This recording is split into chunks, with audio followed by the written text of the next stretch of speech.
All right, breaking news and a special edition of It's Always Game Day in Buffalo. Sal Capaccio here. Just after the Bills officially made the announcement, they've agreed to terms with the Cleveland Browns on a trade for wide receiver Amari Cooper. I'll get you the exact details here. I don't want to get them wrong because it's just coming over a little while ago. I'm sure a lot of you are kind of just realizing this, just found it out, just like I did.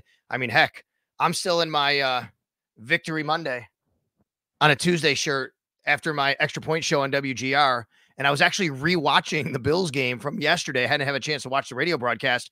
And what happened to me was I was just sitting there. My iWatch went off and I thought, oh, geez. And I just started wearing an iWatch literally like a couple months ago. And I don't even like getting like certain alerts, but I have my NFL alert set and I felt it vibrate. And I looked and I saw Amari Cooper. And then I perked up and Bills got on things, trying to figure things out here. So here we go.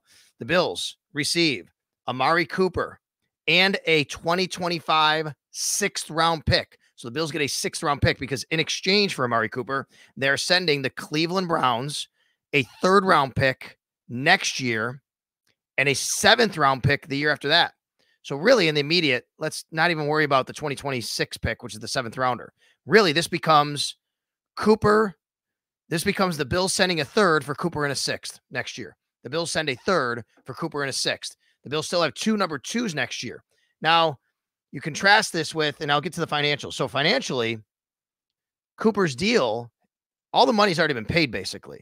The only thing left on it is for the Bills to pay a little over $800,000 this season for Amari Cooper on their salary cap and in cash. That's all that's left on this. Everything else was taken care of by the Browns a while ago when they redid his contract. You compare that to earlier today. This is all, happening in the same day that Davante Adams gets traded to the New York Jets. And what happened in that deal was the Jets have to pay all of Davante Adams' salary. That's like $11 million. The Raiders wouldn't do the deal otherwise.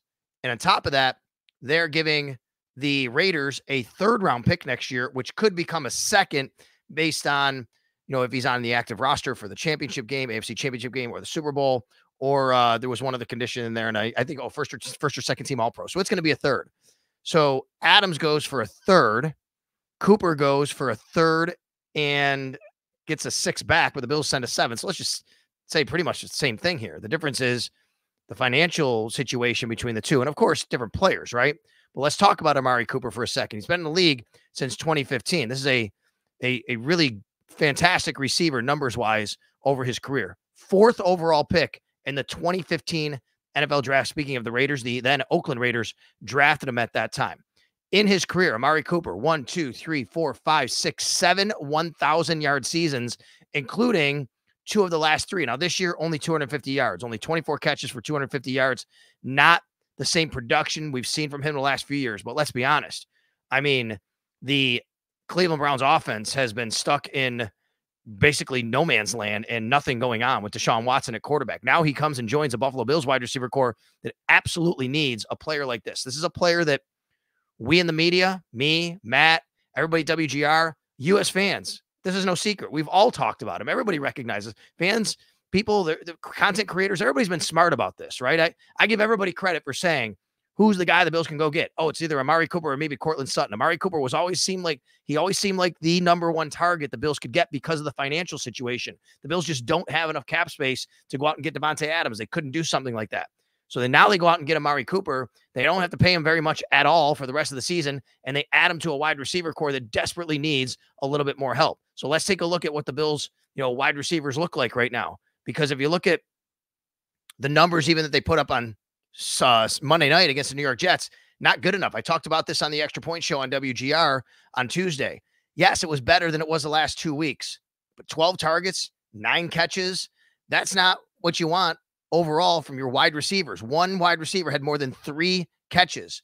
No wide receiver had more than 3 catches for the Bills on Monday night. No wide receiver had more than 4 targets for the Bills on Monday night. You can't live life like that and compete for division titles and AFC contention from your wide receiver core. It looks like the Bills are in a great position to win the division, but they have loftier goals than that, and they should. The AFC is there, folks. The AFC is there this year. Yes, I know Kansas City's 5-0. They have a lot of injuries right now. The Bills still play Kansas City. I know they lost to Baltimore. You're tied in record with them right now. This is a move the Bills needed to make, And obviously, Brandon Beane wanted to make to say, we're doing this year. We're trying to still win. This is not about, let's go back to the offseason. Oh, reset year, rebuild year, transition year, as Brandon Beane called it. The Bills were never throwing in some sort of towel this year, especially the way this year started, them getting off to a 3-0 start. And now looking around the AFC East, you have a great look at winning the division. Now your division rival, the Jets, who you just beat last night, go out and get Devontae Adams. The Bills, they come back and strike with Amari Cooper. Now, as I talk to you here on a Tuesday at 2:47 p.m., let me just kind of take a look here. I'm just checking all my notes in my phone as see if things are going on, because I inquired to see, is there a roster move coming with the Bills? Here's what'll happen. The Bills will have to make a roster move, but the paperwork isn't quite official with the league yet. Once the league is official, the trade with the paperwork, they will have to then get to 53 men, because they'll have 54 with the addition of Amari Cooper. Not sure where that's going to come from. Is it at wide receiver? Could be Marquez Valdez-Scantling, right? I mean, that would be the number one guy from that list, but you could take from somewhere else. Could it be one of their linebackers? I mean, even a guy like Joe Andreessen, right? I mean, I hate to say it, but maybe you look to trim something from that specific spot. Maybe it's something from your defensive line group, because now that Ed Oliver's coming back, now you have 10 defensive linemen. You'll have 11.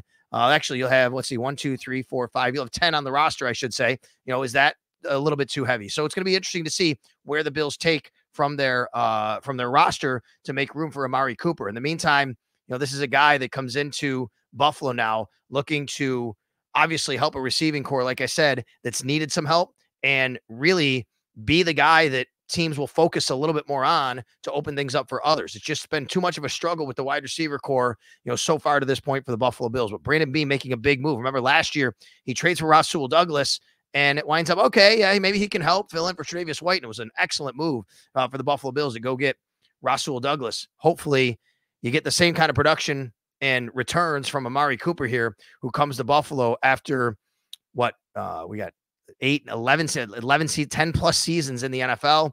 Obviously, he had a stint with the Dallas Cowboys before moving on to Cleveland, where the Bills get him from now. Started his career in Oakland. For his career, he has 9,736 yards. He'll get his 10,000th receiving yard most likely in a Buffalo Bills uniform, and hopefully sooner rather than later. But Amari Cooper joins the Buffalo Bills. A lot to be sorted out here on It's Always Game Day in Buffalo. A lot to talk about on WGR Sports Radio 550. What does it mean overall for the Buffalo Bills? I mean, I like this move. They had to make some sort of move. This is the best guy available to get for the price that they could get, and he's really good. He's been really good. What will he be as the rest of the season goes on? Let me look at his age. I know he's over 30 years old now. This is his 30-year-old year. He will be 31 years old, not until June. So he's 30 the rest of this year, and he'll be 31. What is Devontae Adams? 32. Stephon Diggs, 30, going to be 31. So he's right in that same area as those guys. The Bills move on from Stephon Diggs. They don't get in Devontae Adams because of the financial situation, I'm sure. Plus, Devontae wanted to go play with Aaron Rodgers, obviously. Now they bring in Amari Cooper, a response to what the Jets did, earlier. And you wonder how much did that play into it? And I do also wonder, did Brandon Beane specifically, wait this out to see what the market was for Devontae Adams before striking a deal for Amari Cooper? All of that we'll have to see. We'll figure it out. We'll talk with Brandon Beane. The Bills are off today. We're supposed to hear, I believe, from Sean McDermott a little bit later today with a Zoom call. He normally meets on, I'm trying to see exactly. Let me take a look at my schedule here. Sean McDermott is scheduled to talk with the media today at 5 p.m. That's on Tuesday. We will see if that includes anything with Brandon Beane today, or if we'll get Brandon Beane tomorrow, which is a normal Wednesday schedule. So a lot happening. Matt and I are going to be all over it here on It's Always Game Day in Buffalo. Be sure you are subscribed to the YouTube channel at Sal Sports on YouTube. Check it out. Brand new logos and brand new sets and all that. We're trying to bring you the best content we can and as quick as we can when news like this breaks. Again, follow at Sal Sports, follow at Matt_Bove. Check us out on iTunes or wherever else you pod, and of course on the Sal Sports YouTube channel. Thanks a lot for throwing this together real quick with me. Coming aboard, Mike Robier, my producer. Amari Cooper is a Buffalo Bill. Once again, recapping the trade details, official from the Bills. They've agreed to terms. It is the Bills will receive Amari Cooper and a 2025 6th-round pick. The Bills will send to Cleveland a 2025 3rd-round pick and a 2026 7th-round pick. We'll have a lot more coverage for you, like I said, at WGR550.com and right here on It's Always Game Day in Buffalo. Thanks a lot for being with me right now.